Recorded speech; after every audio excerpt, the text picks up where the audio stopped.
Friends, एक बार फिर स्वागत है आपका टॉप ऑफ एजुकेशन क्लासेस में। और आज हम लोग पढ़ेंगे वास्तविक एवं स्थानीय मान। वास्तविक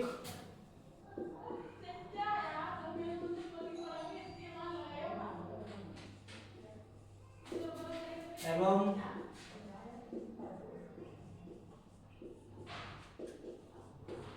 स्थानीय मान, वास्तविक और स्थानीय मान के बारे में हम लोग पढ़ेंगे आज।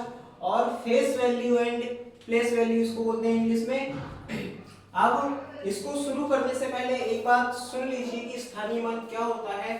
स्थानीय मान किसी भी संख्या में किसी अंक का स्थान, किसी भी संख्या में किसी अंक का स्थान, चाबी भागी थी, चाबी भागी।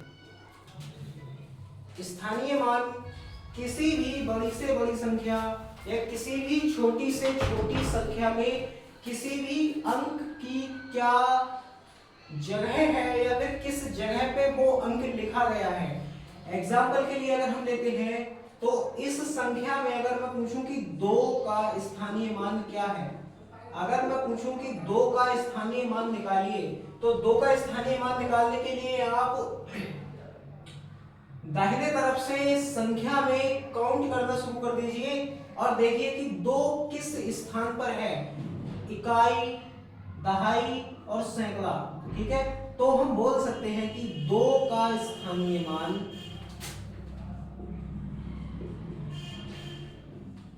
2 का स्थानीय मान 2 into 100, 100 को बोलते हैं सैकड़ा। ठीक है, 100 का जो स्थान होता है उसे हम बोलते हैं सैकड़ा। ठीक है, तो 100 into 2 is equal to 200। ठीक है, 2 का जो स्थानीय मान है वो इस संख्या में, इस नंबर में 200 है और सैकड़ा की जगह पे 2 लिखा गया है। अगर इसी जगह पे पूछा जाए कि 3 का स्थानीय मान निकालिए, तो 3 का जो स्थानीय मान होगा, 3 का स्थानीय मान वो होगा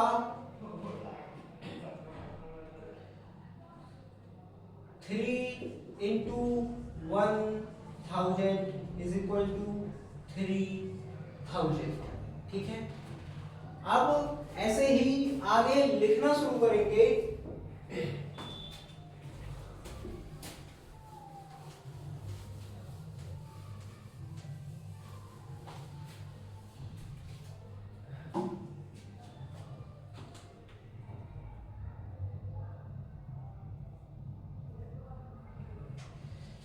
किसी संख्या में अगर मैं बोलूं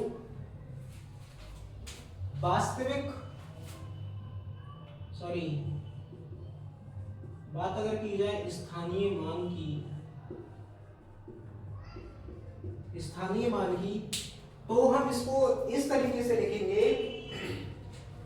किसी संख्या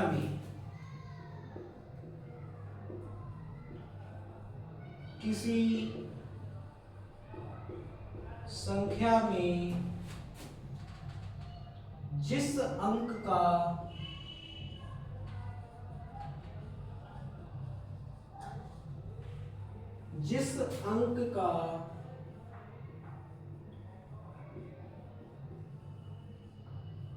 स्थानीय मान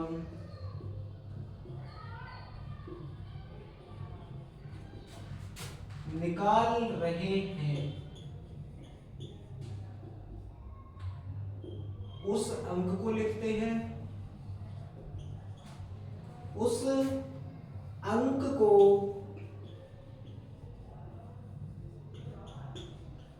लिखते हैं और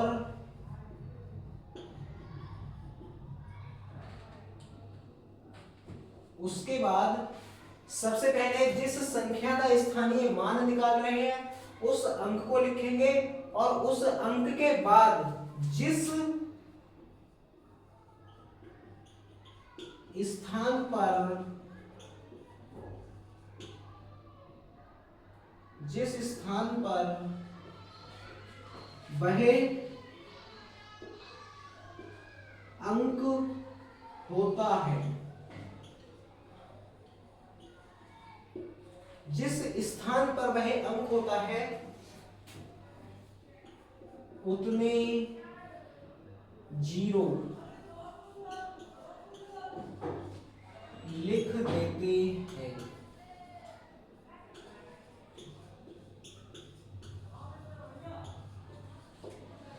अगर हम एग्जाम्पल लेते हैं तो एग्जाम्पल के लिए देख सकते हैं,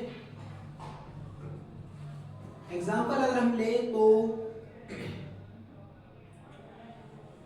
32039836। अगर मैं इसमें आपको बोलूं कि 9 का स्थानीय मान ज्ञात कीजिए, अगर मैं आपको बोलता हूं कि दी गई संख्या में, अगर मैं आपको बोलूं कि दी गई संख्या में, दी गई संख्या में 9 का स्थानीय मान ज्ञात करें।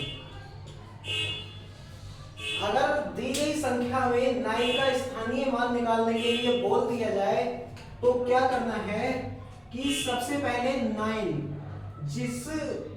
जिस अंक का स्थानीय मान, जिस अंक का स्थानीय मान निकाल रहे हैं, तो हम 9 का स्थानीय मान निकाल रहे हैं, इसका मतलब सबसे पहले उस अंक को लिखते हैं। जिस अंक का स्थानीय मान निकाल रहे हैं उस अंक को लिखते हैं और उस जिस स्थान पर वह अंक होता है, जिस स्थान पर वह अंक होता है उतने जीरो लिख देते हैं। अब 9 किस जगह पर है?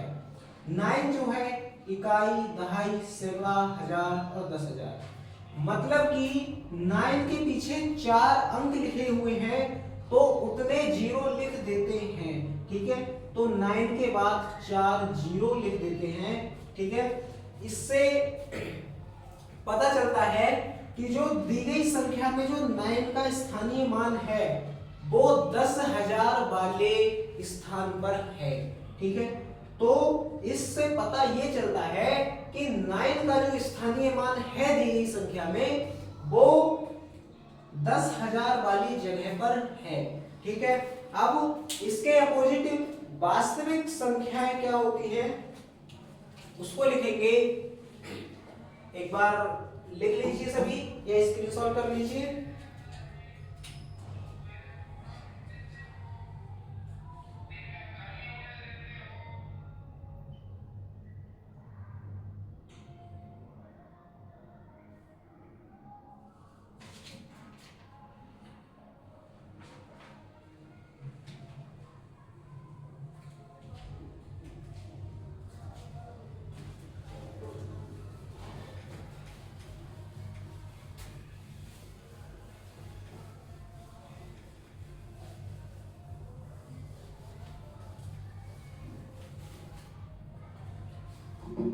अब आगे देखते हैं कि वास्तविक मान क्या होता है।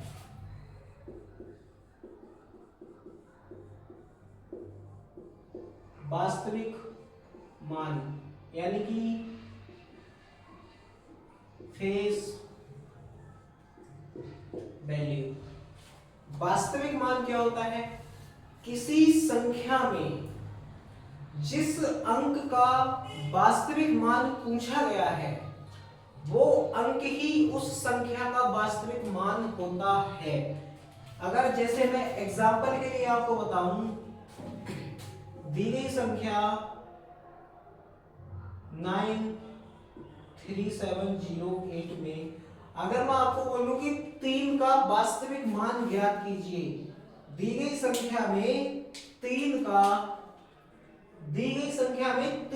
वास्तविक मान ज्ञात कीजिए, तो 3 का वास्तविक मान जो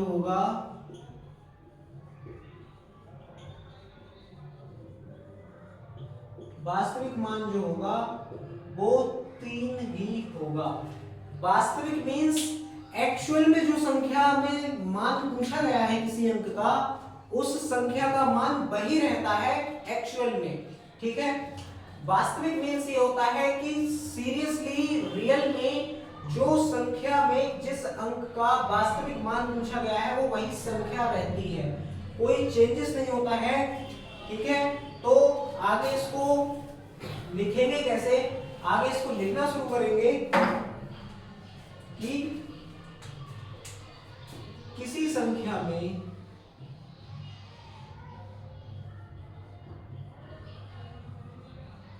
किसी संख्या में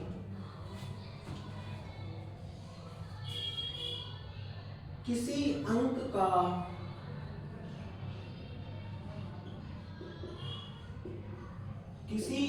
का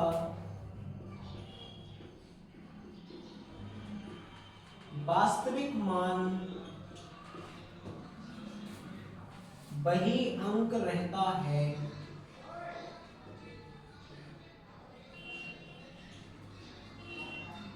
वही अंक रहता है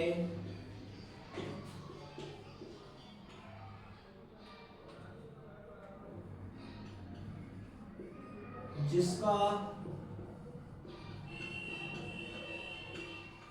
वास्तविक मान पूछा गया है। जैसे फॉर एग्जाम्पल देखेंगे, फॉर एग्जाम्पल के लिए कोई एक नंबर लेते हैं 96277323। इस तरीके से कोई अंक लेते हैं। अगर मैं पूछूं आपसे कि इसमें 6 का वास्तविक मान बताइए, 6 का वास्तविक मान क्या होगा। ठीक है, अगर इसमें पूछा जाए कि 6 का वास्तविक मान क्या होगा, तो 6 का वास्तविक मान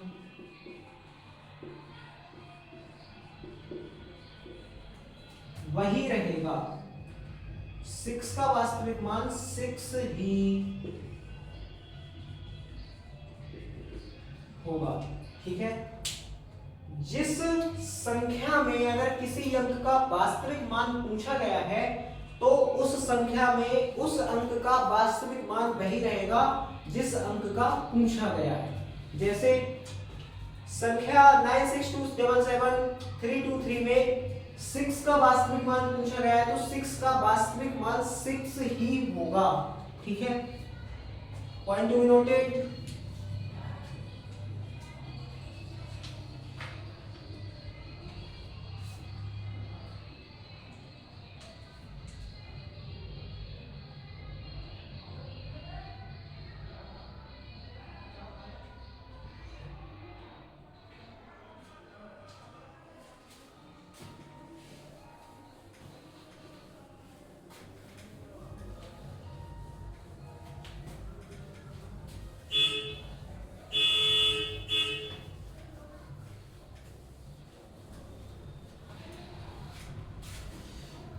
अगला हम पढ़ेंगे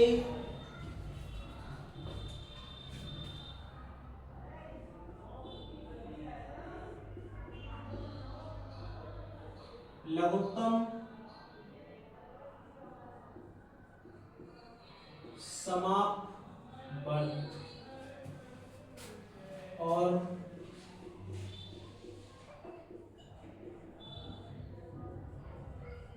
महत्तम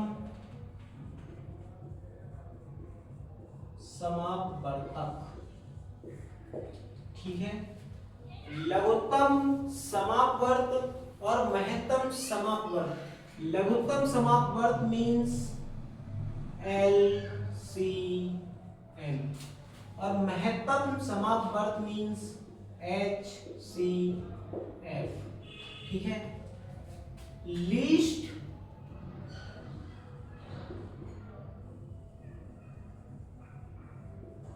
कॉमन मल्टीपल और हाईएस्ट कॉमन फैक्टर। ठीक है, एलसीएम लीस्ट कॉमन मल्टीपल का मतलब ये है लघुत्तम समापवर्त। लघु मीन्स होता है छोटे से छोटा, ठीक है, लीस्ट मीन्स छोटे से छोटा, कॉमन मीन्स जो कुछ संख्याओं में कॉमन होता है, जो कि हर संख्याओं में पाया जाता है, और मल्टीपल मीन्स होता है गुणज। ठीक है, तो लीस्ट कॉमन मल्टीपल। ठीक है, क्वेश्चन को करते समय सबसे छोटा, ठीक है, क्वेश्चन को सॉल्व करते वक्त सबसे छोटा जो अंक होता है किसी भी संख्या का गुणज जो होता है उससे मल्टीप्लाई करना शुरू करते हैं, जो कि होता है 2। ठीक है, जो 2 होता है। ठीक है, तो किसी भी संख्या का जो सबसे लीस्ट मल्टीपल होता है, सबसे छोटा मल्टीपल होता है, वो होता है 2। ठीक है, यानी कि 2। अब आप लोग सोच रहे होंगे कि 2 से छोटा होता है 1।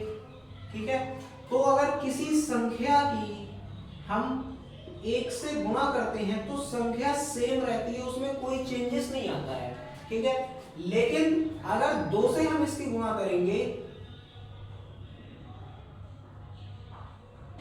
2 से अगर इसकी गुणा कर दी जाए तो संख्या डबल हो जाती है, यानी कि संख्या में कुछ ना कुछ बदलाव आता है। ठीक है, तो ऐसे ही आगे करना है। इस तरीके के सवाल कैसे करते हैं देखेंगे। सबसे पहले लिखेंगे लीस्ट कॉमन मल्टीपल क्या होता है। ठीक है, तो लीस्ट कॉमन मल्टीपल एलसीएम वह छोटी से छोटी संख्या होती है। लीस्ट कॉमन मल्टीपल वह छोटे से छोटी संख्या होती है जो दी गई संख्याओं से पूरी पूरी विभाजित हो जाती है। ठीक है, जैसे अगर 36 कुछ दे रखा है, एक संख्या दे रखी है 36। ठीक है, तो ये संख्या अगर किसी छोटी संख्या से, सबसे छोटी संख्या से पूरी पूरी विभाजित हो जाती है तो उसे बोलते हैं, अगर हम 1 से करते हैं तो नंबर में कोई चेंजेस नहीं आता है, बट अगर हम इसको 2 से विभाजित करते हैं तब, ठीक है, हमको मिलता है 18। ठीक है, अब इसको दोबारा से 2 से डिवाइड करेंगे तो मिलेगा हमको 9। अगर हम इसको दोबारा से 2 से करना चाहेंगे तो ये संख्या जो 9 आई है निकल के, ये पूरी पूरी 2 से डिवाइड नहीं होगी। क्यों नहीं होगी? क्योंकि 2 से 9 डिवाइड नहीं होता है, पूरा पूरा डिवाइड नहीं होगा। अब इसको 9 का जो सबसे छोटा मल्टीपल होगा, 9 का सबसे छोटा मल्टीपल होता है 3। ठीक है, तो 9 का जो सबसे छोटा मल्टीपल होगा उससे डिवाइड करेंगे, हमारे पास बचता है 3। ठीक है, अब 3 का जो सबसे छोटा मल्टीपल होगा वो 3 होगा और संख्या पूरी पूरी डिवाइड हो जाती है। ठीक है, एक पॉइंट को ध्यान रखना, कोई भी संख्या बड़ी से बड़ी या छोटी से छोटी वो अपना मल्टीपल होती है, वो अपना खुद का मल्टीपल होती है। अगर जैसे कोई संख्या दे रखी है 37, अगर कोई संख्या दे रखी है 37 एक और खुद 37 के किसी से डिवाइड पूरी पूरी नहीं होगी। अगर कोई संख्या ऐसी दे रखी है जिसका कोई लीस्ट कॉमन मल्टीपल नहीं है तो वो संख्या खुद में एक मल्टीपल होती है। ठीक है, 37 या तो 1 से डिवाइड होगा या फिर खुद 37 से डिवाइड होगा। ठीक है, बाकी किसी से 37 डिवाइड नहीं होगा, पूरा पूरा कभी भी डिवाइड नहीं होगा। तो इसमें आगे लिखना शुरू करेंगे।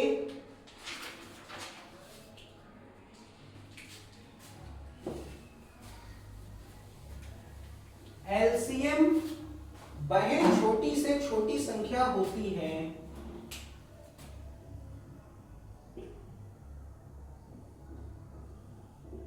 एलसीएम वह छोटी से छोटी संख्या होती है जो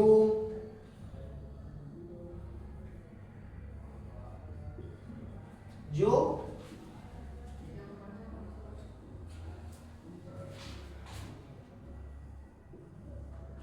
दी गई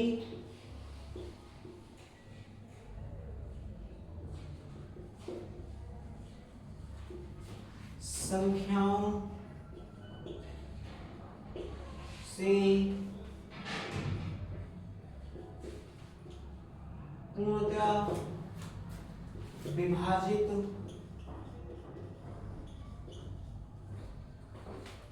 हो जाती है।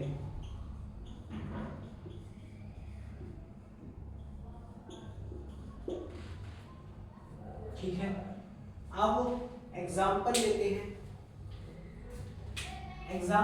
हैं। मैंने संख्या दी 96। ठीक है, पिछली क्लास में मैंने आप लोगों को बताया था कि अगर कोई संख्या हमको पहचाननी हो, मतलब कि विभाजकता की जांच कैसे करते हैं। अगर कोई संख्या हमको दे रखी हो कि दी गई संख्या कौन से नंबर से कटेगी, कौन से नंबर से नहीं कटेगी, उसके लिए मैंने आप लोगों को कुछ शॉर्ट फॉर्म्स बताई थी। ठीक है, जिसमें से मैंने बताया था कि वे संख्याएं जो 2 से विभाजित होने वाली होती हैं उनको कैसे पहचानते हैं। उन संख्याओं के अंत में 0, 2, 4, 6, 8 आपको देखने को मिलेगा। ठीक है, अब दी गई संख्या में लास्ट में 6 दे रखा है, अंत में 6 दे रखा है। इसका मतलब ये है कि दी गई संख्या जो है वो 2 से विभाजित हो जाएगी। ठीक है, तो सबसे पहले इसको 2 से विभाजित करेंगे। ठीक है, हमको मिलता है 48। ठीक है, अब ये 2 से विभाजित होगी या नहीं तो देख लेते हैं। संख्या के अंत में जो है वो हमें 8 दिखाई देता है, तो हम कह सकते हैं कि दी गई संख्या 2 से विभाजित हो जाएगी। ठीक है, उसके बाद हमको देखने को मिलता है कि 24 हमको मिलता है। उसके बाद हम इसको पुनः 2 से विभाजित करेंगे, हमें मिलता है 12। ठीक है, उसके बाद 2 से फिर से विभाजित करेंगे, हमें मिलता है 6। फिर 2 से विभाजित करेंगे, हमें मिलता है 3। अब कुछ बच्चे गलती कर देते हैं कि यहाँ पे लाके ऐसा करते हैं कि फिर से इसको 2 से विभाजित करते हैं और लास्ट में 1 छोड़ देते हैं। ऐसा नहीं करना है, क्योंकि 3 का मल्टीपल 2 हो ही नहीं सकता। 3 कभी भी 2 से पूरा विभाजित हो ही नहीं सकता। उसके लिए हमें 3 का सबसे छोटा मल्टीपल लेना होगा। 3 का सबसे छोटा मल्टीपल 3 ही होता है। ठीक है, 3 का जो सबसे छोटा मल्टीपल होता है, 3 का जो सबसे छोटा गुणज होता है वो खुद में 3 होता है। और 3 1s are 3, मतलब कि 3 एकम 3। ठीक है, तो इस तरीके से एलसीएम आप लोगों को करना है। ठीक है, और उसके बाद और एलसीएम करते हुए सबसे पहले ये जरूर देख लेना है कि दी गई बड़ी से बड़ी या फिर छोटी से छोटी संख्या किस सबसे छोटे नंबर से डिवाइड हो रही है। ठीक है, 96 2 से डिवाइड हो जाएगा। अगर यहाँ पे 96 की जगह 95 होता वो 2 से डिवाइड नहीं होता, क्योंकि 95 का सबसे लीस्ट कॉमन मल्टीपल 2 नहीं होता है। उसके लिए हमें 5 से डिवाइड करना पड़ता। ठीक है, तो अब आगे लिखना शुरू करेंगे। इसको नोट कीजिए।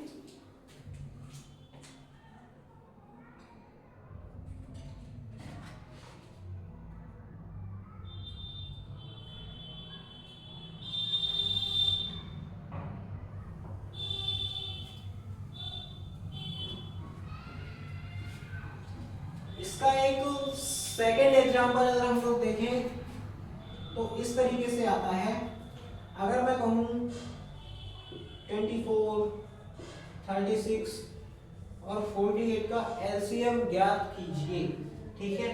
तो इनका एलसीएम निकालने के लिए सबसे पहले एलसीएम के फॉर्मेट में लिख लीजिए। उसके बाद क्या करना है, सबसे पहले हमें देखना है कि तीनों संख्याओं का जो कॉमन मल्टीपल है, ठीक है, तीनों संख्याओं का जो कॉमन मल्टीपल है क्या वो तीनों को डिवाइड कर रहा है, ठीक है। इसके लास्ट में 4 दिख रहा है, इसके लास्ट में 6 दिख रहा है, इसके लास्ट में 8 दिख रहा है, मतलब कि तीनों संख्याएं जो है वो लीस्ट कॉमन 2 से डिवाइड होने वाली हैं, ठीक है। तो सबसे पहले 2 से डिवाइड करेंगे, यहां हमको मिलेगा 12 और यहां मिलेगा 18 और यहां मिलेगा 24, ठीक है। अब फिर से देखेंगे ऐसा कौन सा सबसे छोटा मल्टीपल है जो इन तीनों संख्याओं को डिवाइड कर सकता है। तो उसके लिए इसके लास्ट में 2 है, इसके लास्ट में 8 है और इसके लास्ट में 4 है, ठीक है।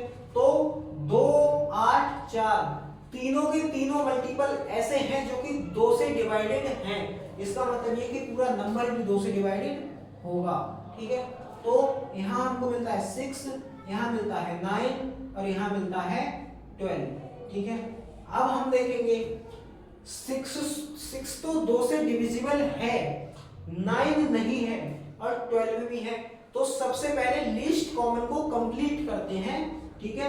तो सबसे पहले 3, उसके बाद 9 और उसके बाद 6। जो डिविजिबल नहीं है उसको ऐसा ही छोड़ देते हैं, उसको नहीं डिवाइड करते हैं, ठीक है। उसके बाद क्या करना है, अब हम देखते हैं कि 2 से डिविजिबल कौन सी संख्या हमारे पास रह गई है। हमारे पास रह गई है सिर्फ और सिर्फ 6, ठीक है। तो इसका क्या करेंगे, फिर से एक बार 3 डिविजिबल नहीं है, 3 को ऐसा ही छोड़ दीजिए। 9 डिविजिबल नहीं है, 9 को छोड़ दीजिए। 6 डिविजिबल है तो इसको डिवाइड कर दीजिए, हमें मिलता है 3, ठीक है। उसके बाद क्या करेंगे, उसके बाद अब देखेंगे कि दी गई संख्याएं कौन से नंबर से डिविजिबल हैं, ठीक है। तो हम क्या करेंगे, 3 जो है 3 का लीस्ट कॉमन मल्टीपल 3 होता है, 9 का भी 3 होता है और दी गई संख्या 3 का भी 3 होता है, ठीक है। तो हम क्या करेंगे, 3 से इनको डिवाइड करेंगे, ये 1 टाइम जाएगा, ये 3 टाइम और ये 1 टाइम, ठीक है। अब हमारे पास बचता है 3, ठीक है। तो 3 से इसको डिवाइड कर देंगे, यहां 1, यहां 1 और यहां भी 1, ठीक है। तो इन सवालों को इस तरीके से करना है। अब आगे देखते हैं HCF क्या होता है।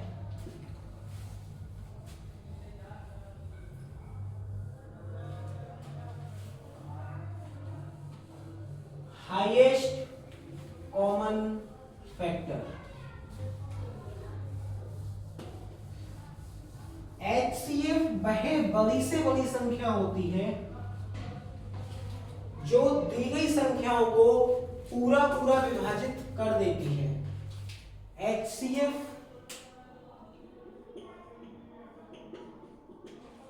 वह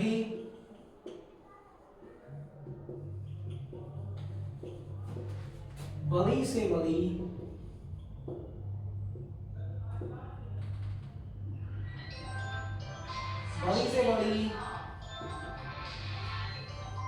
संख्या होती है जो दी गई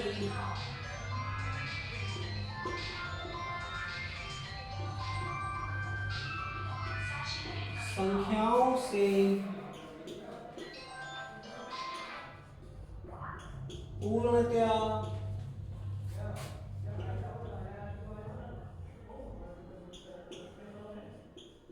विभाजित हो जाती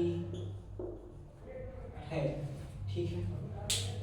एलसीएम तो लीस्ट कॉमन मल्टीपल होता था, ठीक है। मतलब सबसे छोटा डिविजिबल डिजिट जिससे संख्याएं पूरी पूरी डिवाइड हो जाती हैं, लेकिन HCF जो है वो बड़ी से बड़ी वह संख्या होती है जो दी गई संख्याओं से पूर्णतः विभाजित हो जाती है। अगर मैं आप लोगों से बोलूं फॉर एग्जांपल, अगर मैं आप लोगों से बोलता हूं कि 15, 20 और 25 का HCF ज्ञात कीजिए, तो बड़ी से बड़ी संख्या सवाल में हमको दे रखी है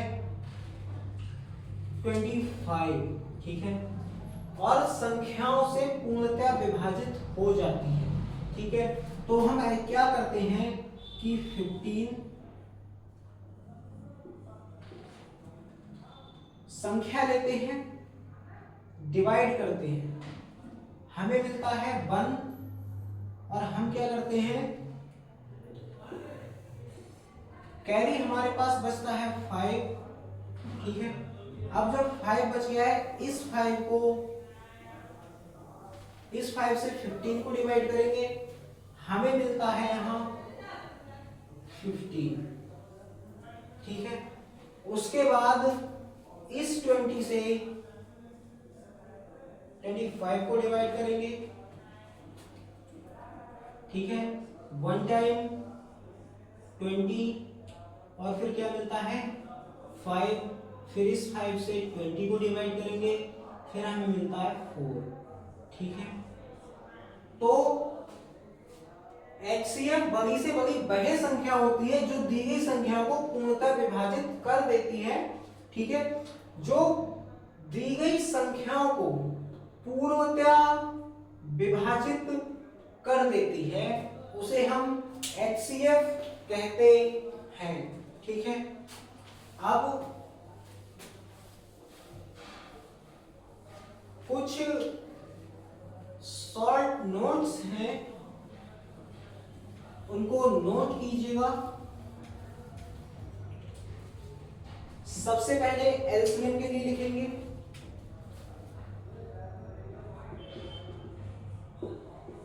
एलसीएम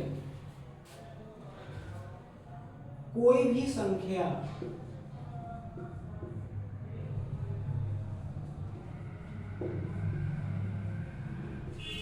संख्या वन और अपने आप से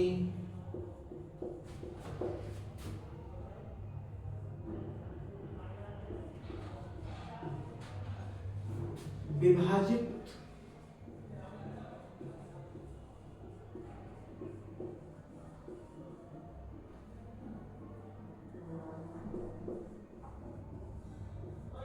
होती है। कोई भी संख्या होती है वो एक और अपनी खुद की हमेशा खुद से और एक से डिविजिबल होती है। जैसे मैं अगर बात करूं 13 की, 13 के अलावा और एक के अलावा किसी से डिविजिबल नहीं है, पूरा पूरा किसी से भी डिविजिबल नहीं है। या तो 1 से पूरा पूरा डिविजिबल होगा या खुद 13 से पूरा पूरा डिविजिबल होगा, ठीक है। और आगे लिखेंगे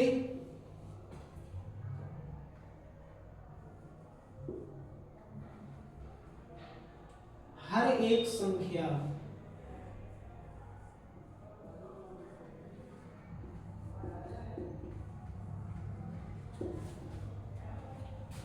अपना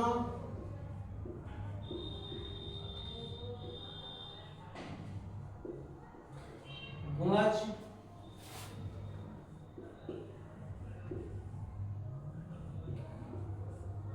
होती है। हर एक संख्या अपना खुद का गुणज होती है, ठीक है।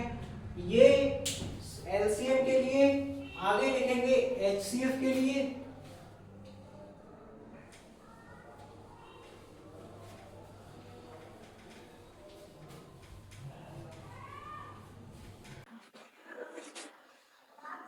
सबसे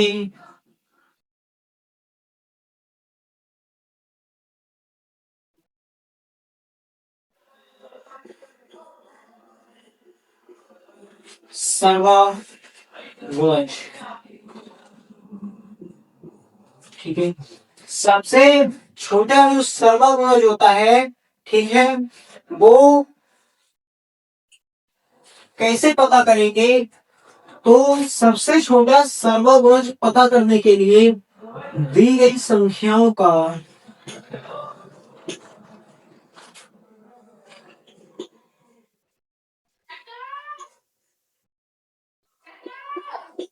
दी गई संख्याओं का एलसीएम करते, ठीक है। अगर हमें पता करना हो कि सबसे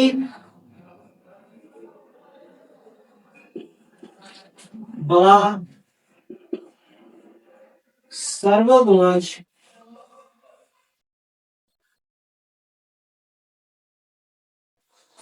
हमें पता करना हो कि सबसे बड़ा जो सर्वगुणज है वो कैसे पता करेंगे? तो उसके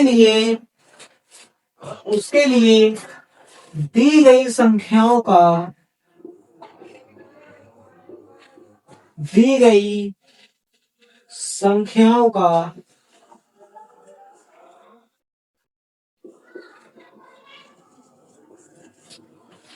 जो सबसे बड़ा सर्वगुणज होता है उसको पता करने के लिए दी गई संख्याओं का एचसीएफ करते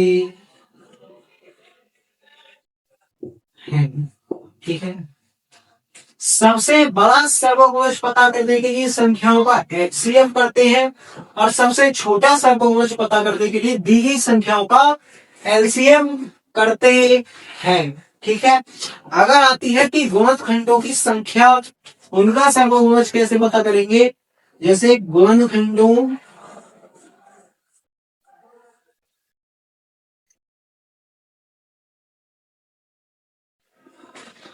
की संख्या, अगर हमें गुणनखंडों की संख्या दे रखी हो तो उसको कैसे करेंगे? तो उसके लिए सबसे पहले संख्याओं का एलसीएम करते हैं। उसके लिए सबसे पहले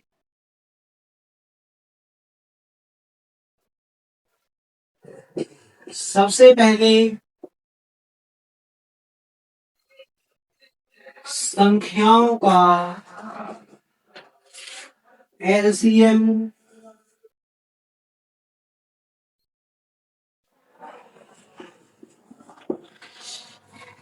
गुणनखंडों की संख्याओं का गुणज ज्ञात करने के लिए सबसे पहले जो भी संख्याएं दे रखी हैं उनका एलसीएम करें, ठीक है।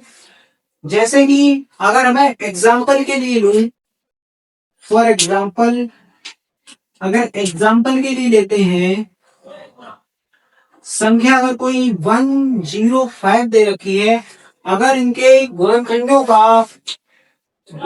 की संख्या ज्ञात करनी है तो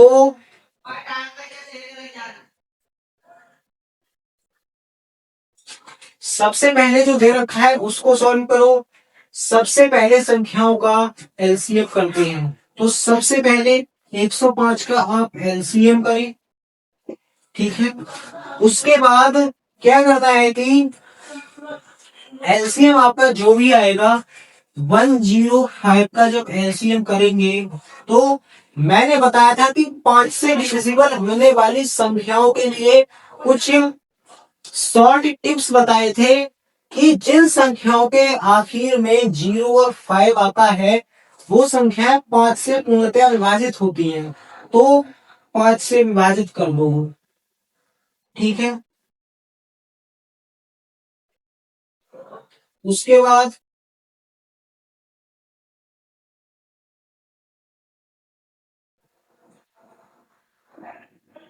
सॉरी सबसे पहले 3 से करेंगे,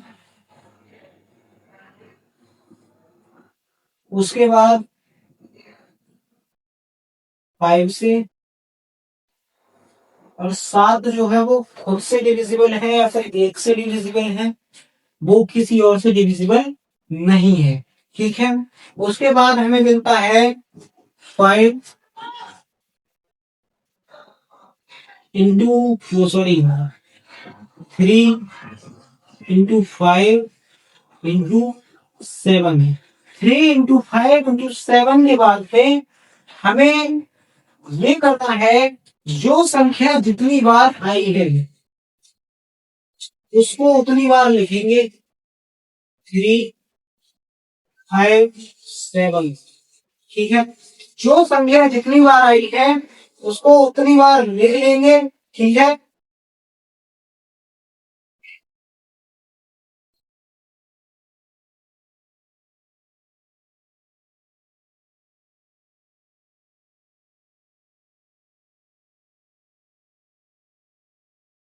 लिखने के बाद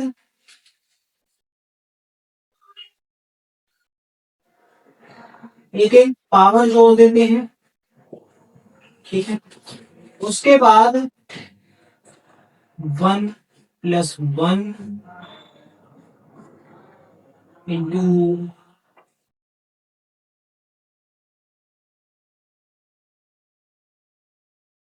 1 + 1 into 1 + 1 is equal to 2 into 2 is equal to 8। ठीक है, संख्याओं का वो सॉरी गुणनखंडों की संख्या का सरवागुण निकालने के लिए सबसे पहले जो संख्या दे रखी होती है उसका एलसीएम करते हैं।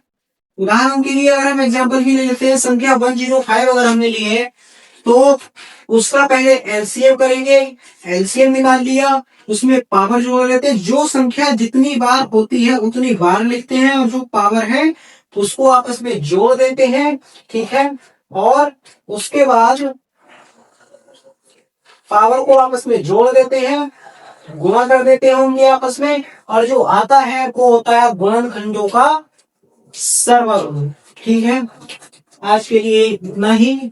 और सेशन आप लोग देखते हैं लेकिन लाइक नहीं करते हैं, सब्सक्राइब भी नहीं करते हैं, तो आपसे विनती है कि आप लाइक करें इस सेशन को, सब्सक्राइब करें, ताकि हम लोग का भी उत्साह बढ़ता रहे और हम लोग की आपकी तरह मतलब आपको आगे सेशन पढ़ाने के लिए उत्साहित होते रहे। तो आज के लिए इतना ही। थैंक यू गाइस, धन्यवाद।